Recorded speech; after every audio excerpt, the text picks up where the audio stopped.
السلام علیکم ورحمۃ اللہ وبرکاتہ۔ وعلیکم السلام ورحمۃ اللہ وبرکاتہ۔ کیا حال ہے سب کا؟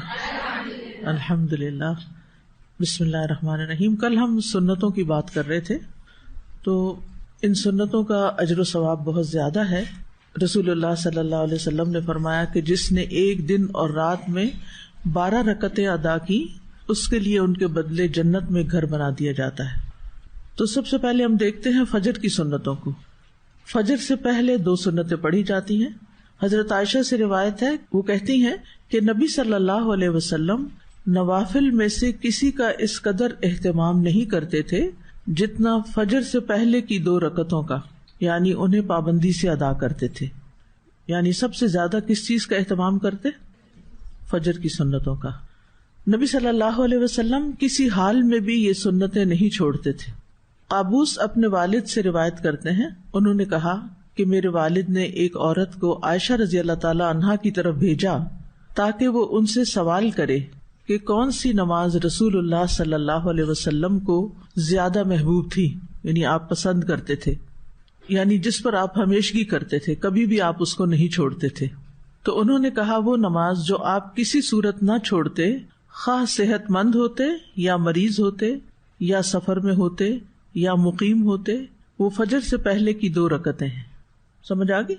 یعنی آپ کو یہ نماز بہت زیادہ محبوب تھی، فجر سے پہلے کی 2 سنتیں جو کسی حال میں بھی آپ نہیں چھوڑتے تھے، نہ صحت کی حالت میں، نہ مرض کی حالت میں، نہ سفر کی حالت میں، نہ قیام کی حالت میں۔ اگر کوئی چیز نبی صلی اللہ علیہ وسلم کو محبوب ہو، آپ کو پیاری ہو، تو ہمیں بھی پیاری ہونی چاہیے۔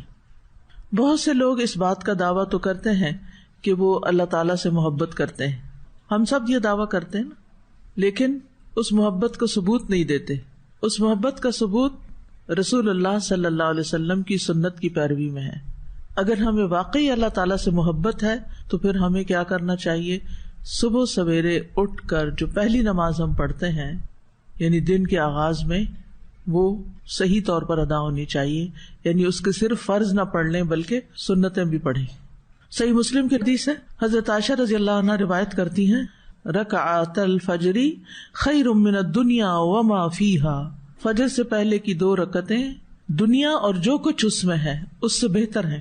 دنیا کی کوئی بھی چیز جس کو حاصل کرنے کا ہمیں شوق ہوتا ہے، اس کے لیے ہم کتنی ایفرٹ لگاتے ہیں، کتنی تگ و دو کرتے ہیں، کتنی بھاگ دوڑ کرتے ہیں، اور پھر اگر وہ مل جائے تو کتنے خوش ہوتے ہیں اور سب کے ساتھ شیئر کرتے ہیں۔ ان سب چیزوں سے بہتر ہے یہ 2 رکعتیں۔ ایک اور روایت ہے صحیح مسلم کی، حضرت عائشہ رضی اللہ عنہا سے روایت ہے کہ نبی صلی اللہ علیہ وسلم نے طلوع فجر کے وقت 2 رکعت نماز پڑھنے کے بارے میں فرمایا کہ ان کو پڑھنا میرے نزدیک ساری دنیا سے زیادہ محبوب ہے۔ قال فی شأن الرکعتین عند طلوع الفجر، فجر کب طلوع ہوتی ہے؟ جب سورج نکلتا ہے، جب آپ روزہ بند کرتے ہیں، جب رات کا اختتام ہو جاتا ہے۔ تو اب یہ احادیث آپ نے یاد رکھنی ہے اور آپ نے کسی نہ کسی کے ساتھ شیئر کرنی ہے انشاءاللہ، ٹھیک ہے۔